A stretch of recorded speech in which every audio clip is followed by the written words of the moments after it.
একজন মুফাসসির দেখতে চান, আলা হযরতকে দেখেন। একজন মুফতি দেখতে চান, আলা হযরতকে দেখেন। একজন মুহাদ্দিস দেখতে চান, আলা হযরতকে দেখেন। একজন সায়েন্টিস্ট দেখতে চান, আলা হযরতকে দেখেন। একজন ফিলোসোফার দেখতে চান, তো আলা হযরতকে দেখেন। একজন আশিকে রাসূলকে দেখতে চান, তো আলা হযরতকে দেখেন। চিৎকার দিয়ে বলেন না আলা হযরতকে।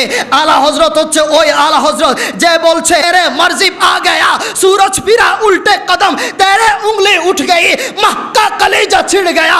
আরে আমার নবী তো সেই নবী যার ইচ্ছা হয়েছে তো সূর্য পিছন দিকে ঘুরে আসর হয়ে গেছে। আমার নবী তো সেই নবী যেই নবী আসমানে চন্দ্র দ্বিখণ্ডিত করার জন্য আঙ্গুল তুলেছে তো চাঁদ কলিজা বের করে দিয়েছে। চিৎকার দিয়ে বলেন সুবহানাল্লাহ। যে আলা হযরত বলছে, আরে তোমরা কি বলছো? নবীকে তো তোমরা তো বলছো নবী নূর না মাটি, এটা নিয়ে দ্বিধাদ্বন্দ্বের মধ্যে পড়ে যাচ্ছ, সেটা নিয়ে চিন্তা করতে পারছো না, সিদ্ধান্ত নিতে পারছো না। অমুক ফিতনা তমুক ফিতনা চলে আসে।